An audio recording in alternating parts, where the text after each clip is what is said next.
Hello दोस्तों, मैंने पिछले वीडियो में आपको जो 5B आज मैं करवाने वाला हूँ इसके पहले का स्टैंडर्ड और एक्सपेंडेड फॉर्म का कंसेप्ट दे चुका हूँ। जो वीडियो अगर आप नहीं देखे हैं तो जाकर देख लीजिए। तो चलिए मैं इसका आज एक्सरसाइज करवाने वाला हूँ। अगर आप नहीं बना पाए तो चलिए मैं आपको बारी बारी से एक एक क्वेश्चन करके आपको एक्सरसाइज कंप्लीट करवाता हूँ। चलिए पहला नंबर क्वेश्चन को देखते हैं। पहला नंबर क्वेश्चन है कि देखिए यहाँ पे express each of the following number in standard form. जो नंबर दिया गया है इसको स्टैंडर्ड फॉर्म में लिखना है। स्टैंडर्ड फॉर्म में लिखने के लिए यहाँ पे देखिए जो नंबर दिया गया है 538 को स्टैंडर्ड फॉर्म में लिखने के लिए आपको स्टैंडर्ड फॉर्म का मतलब पिछले वीडियो में बताया था कि कोई भी बड़ा नंबर है, लार्ज नंबर, तो उसको स्टैंडर्ड है। तो स्टैंडर्ड फॉर्म को में लिखने के लिए आपको बताया था कोई भी बड़ा नंबर है तो उसको स्टैंडर्ड फॉर्म में लिखना है, यानी कि होता है छोटा सा रूप में लिखना। तो इस नंबर को हमको छोटा सा रूप में लिखने के लिए बताए थे कि 5.38 इंटू 10⁻² होगा। तो यह कैसे होगा? तो इसके लिए मैंने बताया था कि जो नंबर है उस नंबर का इसका जो स्टैंडर्ड फॉर्म का जो वैल्यू होता है k इंटू 10⁻n होता है, और k का जो वैल्यू होता है 1 से बड़ा और 10 से छोटा होना चाहिए, और n का वैल्यू होता है जो डेसिमल के बाद जितना नंबर रहता है। जैसे यहाँ पे मैं नंबर है, यहाँ पे देखिए k का वैल्यू 1 से 10 के बीच में होना चाहिए। अगर हम यहाँ पे डेसिमल लेते हैं तो 53 हो जाएगा। तो 53 1 से 10 के बीच में नहीं है, ज़्यादा है, तो इसलिए हम डेसिमल फर्स्ट नंबर के बाद लेते हैं। तो यहाँ पे 5 है, तो 5 है सो 1 और 10 के बीच का यानी कि जो कंडीशन है उसको फॉलो कर रहा है। ठीक, तो मैंने यहाँ पे जो 5 पॉइंट लिया हूँ यानी 5.38 लिया हूँ। देखिए डेसिमल के बाद जितना नंबर आता है उतना पावर हो जाता है। डेसिमल के बाद 2 नंबर है तो इसका 10⁻² यानी कि 2 पावर हो गया। तो उसी तरह हम देखते हैं इस नंबर को। ठीक, इस नंबर को देखने के लिए चलिए हम इसको रहने देते हैं। इस नंबर को देखने के लिए देखते हैं यहाँ पे इसका स्टैंडर्ड फॉर्म क्या होगा। तो इस नंबर का स्टैंडर्ड फॉर्म होगा 6.428 इंटू 10⁻। देखिए यहाँ अगर हम पॉइंट देते हैं, ठीक, पॉइंट, क्योंकि यहाँ जो वैल्यू दिए थे 1 से 10 के बीच में, तो यहाँ फर्स्ट नंबर के बाद वाला जो पॉइंट यहाँ पे अगर डेसिमल देते हैं तो ये बाद का वैल्यू यहाँ पे फॉलो करता है। तो फॉलो करने के लिए हम यहाँ पे डेसिमल देते हैं। डेसिमल के बाद कितना नंबर है 1 2, यानी कितना डिजिट है तो 1 2 3 4 5 6 डिजिट है। तो इसका यानी 6.428 इंटू 10⁻6 हो जाएगा। तो इसको यहाँ पे मैंने 3 को जीरो क्यों नहीं लिखा यहाँ पे? तो इसका यह कारण है कि देखिए अगर हम 6.428 और 3 जीरो देते हैं और 10⁻6 देते हैं, तो अगर हम पॉइंट को अगर जैसे देखिए यहाँ पे 0.86000 और इतना इस यानी ऐसा लिखा गया है, तो इसको हम आसानी से 0.86 लिखते हैं। देखिए यहाँ पे क्योंकि पॉइंट के बाद जो न्यूमेरिकल नंबर होता है उसके बाद अगर 0 रहता है तो 0 का वैल्यू नहीं होता है, जिसको हम सिंपल में ऐसे लिखते हैं। तो इसलिए हम यहाँ पे 0 हटा दिए हैं और इसका जितना पॉइंट के बाद जितना नंबर है उतना हम पावर दे दिए थे। तो यहाँ पे देखिए पॉइंट के बाद 6 नंबर है इसलिए यानी 6 डिजिट है इसलिए हम 6 पावर दिए हैं, और पॉइंट के बाद 3 जीरो को हटा दिया हूँ क्योंकि यही कारण है इसका यहाँ पे 0 नहीं देने के कारण। चलिए हम अगला क्वेश्चन को देखते हैं। अगला क्वेश्चन क्या है? तो अगला क्वेश्चन देखते हैं। देखिए जो अगला क्वेश्चन आपके सामने ये है, इसके लिए जो क्वेश्चन, चलिए इसको हम बताते हैं कि स्टैंडर्ड फॉर्म में इसको जो मैंने बता दिया उसी तरह से इसका भी लिखेंगे। तो स्टैंडर्ड फॉर्म में इसका होगा 8.2934, उसके बाद इंटू 10⁻। देखिए अगर हम यहाँ पे पॉइंट दिए हैं, ठीक, 8 के बाद डेसिमल दिए हैं, तो यहाँ पे डेसिमल देते हैं तो क्या 1 2 3 4 5 6 7 8 9 10, डेसिमल के बाद 10 डिजिट है। तो 10 डिजिट के लिए यहाँ पे 10⁻10 लिखना पड़ेगा, और यहाँ पे 0 नहीं लिखने का जो कारण मैंने पिछला क्वेश्चन में बता दिया वही कारण है, इसलिए यहाँ पे ये स्टैंडर्ड फॉर्म में ये नंबर हो गया, और इस क्वेश्चन का आंसर स्टैंडर्ड फॉर्म में ये होता है। चलिए आप इस नंबर को स्टैंडर्ड फॉर्म में लिखते हैं। तो चलिए आप समझा दिए हैं, हम इसको लिखते हैं। 9.4 हो जाएगा इंटू 10⁻। देखिए 10⁻ लिखने के लिए यहाँ पे पॉइंट दिए, पॉइंट के बाद कितना है, डेसिमल के बाद कितना नंबर है 1 2 3 4 5 6 7 8 9 10 11, 10⁻11 हो जाएगा। तो चलिए इसका स्टैंडर्ड फॉर्म हो गया। अब अगला क्वेश्चन को देखते हैं। अगला क्वेश्चन में है कि 23 और जो इतना डिजिट दिया गया है तो इसको हमको स्टैंडर्ड फॉर्म में लिखने के लिए 2.3 इंटू 10⁻, यहाँ पे पॉइंट दिए हैं तो 1 2 3 4 5 6 7, 10⁻7 हो जाएगा। तो ये इसका स्टैंडर्ड फॉर्म है। तो चलिए यानी बारी बारी से आपको सभी क्वेश्चन का स्टैंडर्ड फॉर्म लिख दिया हूँ। अगर ये क्वेश्चन आपको अच्छा लग रहा है तो वीडियो को लाइक कर दीजिएगा और मेरे चैनल को भी सब्सक्राइब कर दीजिएगा। चलिए अगला क्वेश्चन को देखते हैं। अगला क्वेश्चन क्या है?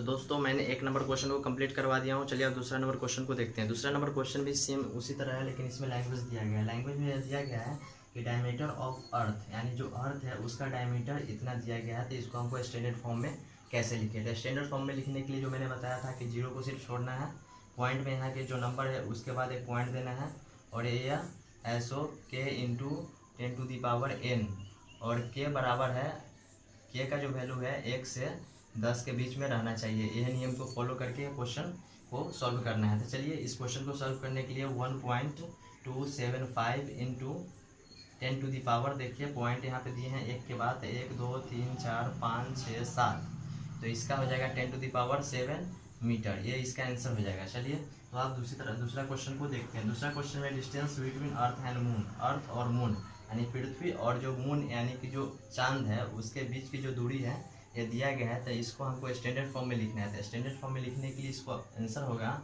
3.84 इंटू 10⁻, देखिए यहाँ 3 के बाद मैंने डेसिमल दिया हूँ, डेसिमल के बाद देखिए कितना अंक है, 1 2 3 4 5 6 7 8, 10⁸ मीटर इसका आंसर हो जाएगा। चलिए अगला क्वेश्चन को देखते हैं। अगला क्वेश्चन में है कि पॉपुलेशन ऑफ इंडिया इन मार्च 2001 में जो इंडिया का पॉपुलेशन है इतना दिया गया है। तो इसको आपको स्टैंडर्ड फॉर्म में लिखना है, यानी कि शॉर्ट फॉर्म में लिखना है। इसको स्टैंडर्ड फॉर्म में लिखने के लिए देखिए 1.027 इंटू 10⁻, देखिए यहाँ पे अगर हम पॉइंट देते हैं तो 1 2 3 4 5 6 7 8 9, 10⁹ इसका आंसर होगा। तो आप पूछेंगे कि यहाँ पे देखिए मैंने जीरो नहीं लिख रहा था, यहाँ पे पॉइंट के बाद जीरो मैंने क्यों दिया हूँ। तो क्यों यहाँ पे देने का कारण यह है कि जो पॉइंट के बाद जीरो है, जीरो के बाद भी देखिए यहाँ पे नंबर है, जो ये इसका वैल्यू है 2 7 ये सब का वैल्यू है, लेकिन पॉइंट के बाद जीरो जो रहता है, अगर सिर्फ जीरो रहता तो उसका वैल्यू नहीं होता, 1 पॉइंट और 1 इंटू 10⁹ होता। लेकिन यहाँ पे देखिए 027 लिखा हुआ है, तो 27 का यहाँ पे वैल्यू है, इसलिए यहाँ पे 1.027 इंटू 10⁹ लिखे हैं। तो चलिए अब अगला क्वेश्चन को देखते हैं। अगला क्वेश्चन में है कि number of stars in a Galaxy, यानी जो गैलेक्सी है उसमें कितना स्टार्स है। तो ये इतना नंबर ऑफ स्टार्स दिया गया है, इसको हमको स्टैंडर्ड फॉर्म में लिखेंगे। तो इसका जो स्टैंडर्ड फॉर्म होगा 1 इंटू 10⁻, देखिए यहाँ पे अगर हम पॉइंट देते हैं हम 1.0 नहीं लिखेंगे, क्योंकि 1.0 का भी वैल्यू 1 ही होता है, तो इसलिए हम इसको शॉर्ट में 1 लिख दिए हैं। तो 1 इंटू, देखिए पॉइंट के बाद कितना है, तो अगर हम पॉइंट ने यहाँ देते हैं तो 1 2 3 4 5 6 7 8 9 10 11, 10⁻11 इसका आंसर हो जाएगा।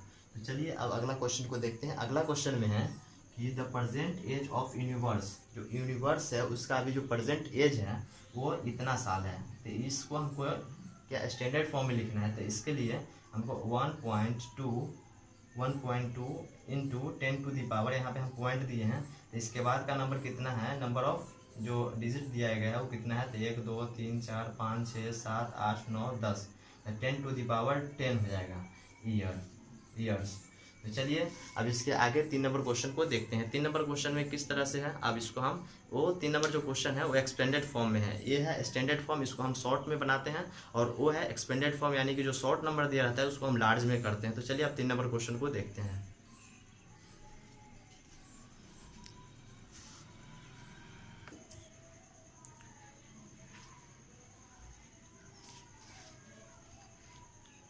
तो अब देखिएगा कि हमें 3 नंबर क्वेश्चन को अब लिख लिया हूँ, 2 नंबर क्वेश्चन कंप्लीट करवा दिया। तो देखिए 3 नंबर क्वेश्चन में यहाँ पे दिया गया है कि हमको जो नंबर दिया गया है उसको एक्सपेंडेड फॉर्म में लिखेंगे। तो एक्सपेंडेड फॉर्म में हम कैसे लिखेंगे, तो मैंने पिछले वीडियो में आपको बताया था कि एक्सपेंडेड फॉर्म का मतलब क्या होता है। तो एक्सपेंडेड फॉर्म का जो मेन मतलब होता है वो होता है कि प्लेस वैल्यू, जो नंबर दिया गया है उसका प्लेस वैल्यू कितना है, उसी नंबर पर यह डिपेंड है एक्सपेंडेड फॉर्म। अगर हम इस नंबर का देखते हैं तो इस नंबर का प्लेस वैल्यू क्या है, इस नंबर है तो ये नंबर का प्लेस वैल्यू क्या है। अगर प्लेस वैल्यू अगर आपको मालूम है तो आप एक्सपेंडेड फॉर्म निकाल सकते हैं, अगर नहीं तो आपको दूसरा तरीका भी बताया था कि जो नंबर का यानी जो एक्सपेंडेड फॉर्म पूछ रहा है उस नंबर के बाद में जितना नंबर है वो डिजिट रहता है उतना जीरो दे दिया जाता है। अगर यहाँ पे हमको पूछा जाएगा कि 4 का यानी एक्सपेंडेड फॉर्म क्या होगा, तो 4 का सिर्फ एक्सपेंडेड फॉर्म पूछेगा।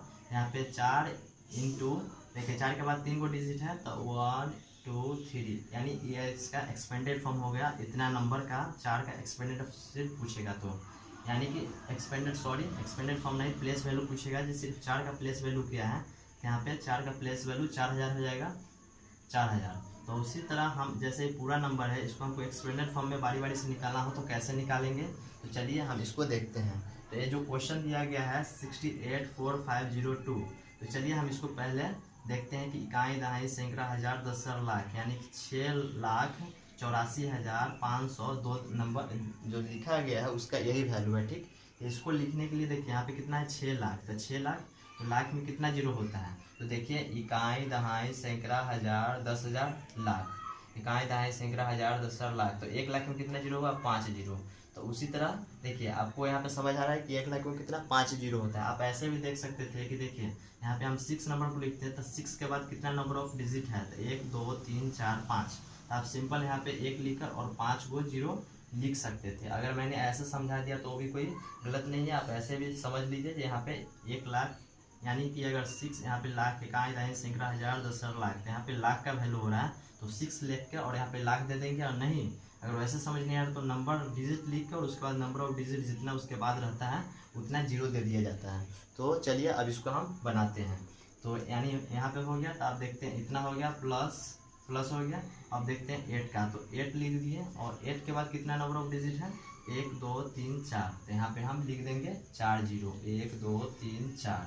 उसी तरह अब इसके आगे देखते हैं, आगे है 4 का 4 इंटू, अब इसके बाद नंबर ऑफ डिजिट 1 2 3 डिजिट है 1 2 3। उसके बाद देखते हैं यहाँ पे देखिए हो गया 4 का हो गया, अब आ गया 5, तो 5 हो गया। 5 कितने नंबर पे है 1 2 3 यानी ये सैकड़ा है, इकाई दहाई सैकड़ा यानी 100 नंबर पे है, तो 100 यहाँ पे कितना नंबर है 1 2, तो इसलिए यहाँ पे 2 जीरो हो जाएगा इंटू 2 जीरो प्लस यहाँ पे देखिए यहाँ जीरो है तो जीरो का वैल्यू नहीं होता है, जीरो लिख भी देंगे तो कुछ नहीं। जीरो को लिखने के लिए देखिए यहाँ पे अगर हम जीरो लिखते हैं इंटू और जीरो के बाद कितना है 1 डिजिट है, तो 1 डिजिट के लिए हम 10 से इसको मल्टीप्लाई करते हैं +2। तो यहाँ पे अगर हम किसी भी नंबर को जीरो से मल्टीप्लाई करते हैं तो उसका अगर जीरो होता है, तो इसलिए हम इसको नहीं लिखते हैं, लेकिन आपको समझाने के लिए लिख दिया हूँ यहाँ पे। तो आपको नहीं दिखाई दे रहा है कि दिखाई दे रहा है, चलिए हम यहाँ पे लिख देता हूँ फिर से 0 इंटू 10 + 2। यहाँ पे नहीं समझ आ रहा, नहीं दिखाई दे रहा है, तो चलिए अब इसको हम फिर से एक बार लिख देते हैं कि इसका क्या वैल्यू होगा एक्सपेंडेड फॉर्म में। 6 into 1 lakh plus 8 into 10,000 plus 4 into 1,000 plus 5 into 100 plus इसका वैल्यू 0 होता है तो हम इसका नहीं लिखेंगे और +2। तो ये इसका एक्सपेंडेड फॉर्म में इसका आंसर हो गया इस नंबर जो पहला नंबर दिया गया। तो चलिए अब दूसरे क्वेश्चन को आप जल्दी से बना लेते हैं। आपको एक क्वेश्चन को अच्छे से बारीकी से समझा दिया हूँ। तो चलिए आप दूसरा क्वेश्चन को देखते हैं कि क्या होगा इसका एक्सपेंडेड फॉर्म। तो इसका एक्सपेंडेड फॉर्म होगा 4 इंटू 4 के बाद कितना डिजिट है 1 2 3 4 5 6, तो 1 2 3 4 5 6, फिर प्लस यहाँ पे जीरो का वैल्यू मैंने यहाँ पे समझा दिया हूँ कि जीरो का क्या वैल्यू होता है, इसलिए इसका जीरो रहता है, इसलिए हम यहाँ पर जीरो नहीं लिखेंगे। अब डायरेक्ट हम 7 पे चलते हैं। तो 7 हो गया इंटू 7 के बाद देखिए कितना नंबर ऑफ डिजिट है, यानी कितना डिजिट का नंबर है, तो देखिए 3 डिजिट, यहाँ 3 नंबर दिया गया है, तो 1 2 3 प्लस यहाँ पे देखिए 1 है, 1 के बाद कितना है, कितना नंबर डिजिट है, तो 2 डिजिट है, देखिए 1 हो गया, 1 के बाद है 2 डिजिट, ठीक। उसके बाद प्लस, फिर उसके बाद देखते हैं 8 के बाद कितना डिजिट है 1, तो 8 हो गया, 8 इंटू 10 प्लस 5, तो 5, इसके बाद हो गया इसका आंसर एक्सपेंडेड फॉर्म में। चलिए अब अगले क्वेश्चन को देखते हैं। अगला क्वेश्चन है जो नंबर दिया गया है इसको अब एक्सपेंडेड फॉर्म में लिखना है। तो एक्सपेंडेड फॉर्म में लिखने के लिए इसका भी उसी तरह से इसका आंसर हो जाएगा 5 इंटू कितना है, इसका डिजिट कितना है 1 2 3 4 5 6, तो 6 जीरो हो जाएगा, प्लस 8 के बाद कितना है 5 जीरो, 1 2 3 4 5 प्लस उसके बाद जीरो है तो जीरो का नहीं लिखेंगे 7, देखिए 7 इंटू कितना है 3 डिजिट है, तो 1 2 3 प्लस 2 इंटू 2 के बाद क्या है 2 डिजिट है, तो 100 प्लस 9 और 9 के बाद 1 डिजिट है, तो 10 प्लस 4, इसका एक्सपेंडेड फॉर्म में आंसर हो गया। चलिए अब लास्ट क्वेश्चन है, इस क्वेश्चन को देखते हैं। इस क्वेश्चन में है कि 5 यानी 5000 यानी सैकड़ा हज़ार 10,000 यानी 50,074 इसका जो दिया गया है इसको हमको एक्सपेंडेड फॉर्म में लिखना है। तो इसके लिए हो जाएगा 5 इंटू 4 यानी कि 4 डिजिट है तो 4 जीरो हो जाएगा, प्लस यहाँ पे देखिए 7 यानी 7 इंटू 10 प्लस 4। तो चलिए इस तरह से हम क्वेश्चन को बना लिया हूँ। अगर आप नहीं लिख रहे हैं तो इसका स्क्रीनशॉट ले लीजिए। तो चलिए अब अगले क्वेश्चन को, और वो 4 नंबर और लास्ट क्वेश्चन है। चलिए अब अगले क्वेश्चन को देखते हैं।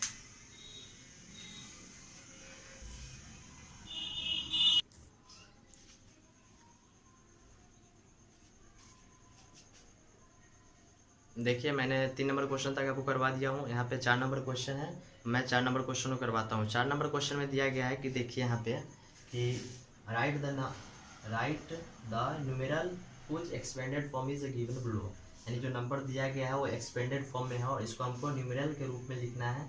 तो चलिए मैंने जो आपको पिछला क्वेश्चन बताया था कि 6, 9, 8, 3 अगर इस तरह से रहे तो इसको एक्सपेंडेड फॉर्म में लिखने के लिए 6 इंटू 10 टू दी पावर जितना डिजिट रहता है उतना डिजिट दे देते हैं 3।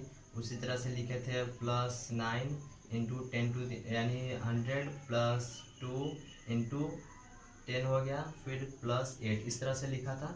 और उसके बाद फिर लिखे थे, देखिए इतना मैंने बता दिया था, ठीक। और इसको मैंने फिर इस तरह से इस रूप में मैंने आपको नहीं बताया था पावर के रूप में। तो आप इसको आगे जो पिछला क्वेश्चन बताया हूँ उसको पावर के रूप में आप आंसर पावर के रूप में दिया होगा तो उसको आप ऐसे लिख सकते हैं 10 यानी 6 इंटू 10। देखिए कितना है, 3 को 0 है तो क्यू हो जाएगा plus 9 into 10 to the power 2 plus 2 into 10 to the power 1 plus 8 into 10 to the power 0। इस तरह से इसका आंसर दिया होगा 3 नंबर का। तो मैंने अब 4 नंबर क्वेश्चन बता रहा हूँ। जैसे कि देखिए अब इसको मैं आपको इस फॉर्मेट में लाना है, ये नंबर जो दिया गया है उसको इस फॉर्मेट में लाना है। तो मैंने एक एग्जाम्पल आपको बताया था। तो चलिए अब इस क्वेश्चन को बनाता हूँ। ये क्वेश्चन जो दिया गया है, देखिए अब यहाँ पे देखते हैं, यहाँ पे एक क्वेश्चन दिया गया है, ठीक। इसको बनाने के लिए यहाँ पे देखिए 6 है, 6 हो गया, कितना 0 है, 4 0 है, 1 2 3 4 प्लस 3 इंटू कितना 0 है, 3 यानी 10 टू द पावर 3 है। अगर 10 टू द पावर 3 है तो इसका मतलब होता है 1 यानी 1 पर 3 0। 10 टू द पावर 2 है तो इसका मतलब होता है 1 पर 2 0। तो उसी तरह से देखिए आपको यह शॉर्ट है, आपको मालूम होना चाहिए। अगर नहीं मालूम है तो इसलिए मैंने बता दिया हूँ आपको। तो देखिए अब यहाँ पे है 10 टू द पावर 3 तो यानी 1 पे 3 0 plus 0 into 10 to the power यानी 2 है तो उसका मतलब 100 इंटू 7 इंटू 10 प्लस 8। और किसी भी वैल्यू कोई भी वैल्यू रहे, ठीक, और उसके ऊपर अगर पावर 0 है तो उसका मतलब 1 होता है।